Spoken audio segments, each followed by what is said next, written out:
Depuis hier soir, Michael Olise se retrouve au cœur d'une affaire familiale dont tout le monde parle, car en effet le tabloïd allemand Bild a publié le témoignage d'une femme de 34 ans qui affirme avoir eu un enfant avec Olise.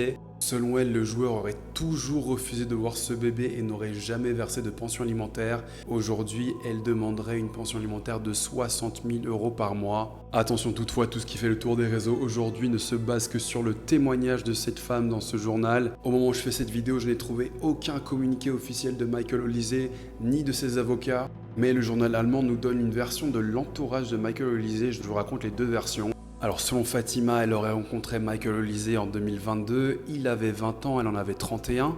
Ils auraient entretenu une relation de 2 ans avant leur rupture en 2024. 2 semaines seulement après leur rupture, elle aurait découvert qu'elle était enceinte.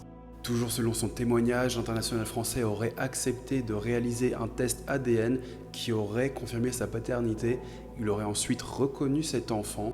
Mais c'est là que tout bascule pour elle puisqu'elle affirme que le joueur n'a jamais souhaité rencontrer sa fille. Selon elle, il ne lui a plus jamais parlé et les seules communications se font par le biais de ses avocats. Elle explique que le camp Olise lui avait proposé une pension alimentaire de 836 € par mois, avant d'augmenter la somme à environ 2000 € par mois. Et Fatima affirme n'avoir jamais reçu le moindre centime. Elle affirme également lui avoir envoyé des messages WhatsApp avec des photos de leur fille. Il n'a jamais réagi et l'aurait bloqué quelques jours plus tard. Ça, c'est pour la version de Fatima. Du côté de Michael Olise, comme je vous l'ai dit, il n'y a pas de déclaration officielle, mais voici ce que les médias disent que son clan aurait dit. Bien pour eux, c'est simple, le joueur n'aurait jamais refusé d'assumer ses responsabilités. Ils affirment qu'il reconnaît bien être le père de l'enfant et qu'une pension alimentaire avait été proposée dès le début, mais que le désaccord porterait principalement sur le montant réclamé.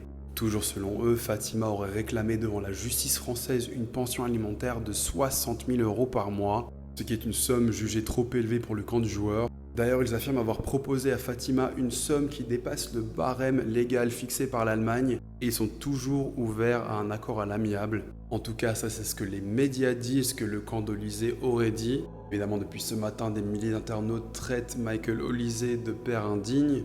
D'autres disent tout simplement que l'histoire de Fatima est fausse. Fatima poste au sujet de Michael Olise depuis l'été 2025. Donc ce n'est pas parce que c'est la Coupe du Monde qu'elle a commencé à en parler, mais c'est sûrement à cause de la Coupe du Monde que ce média est venu la voir et prendre son témoignage. Cependant, selon des internautes allemands, elle aurait déjà répandu ce genre de rumeurs avec un autre joueur de foot. Alors on m'avait beaucoup demandé de clarifier cette affaire. Tout ce que j'ai à vous dire, c'est que je resterai très prudent. Et peu importe où se trouve la vérité, on espère que le bébé ira bien. Voilà, comme d'hab, je vous tiens au courant.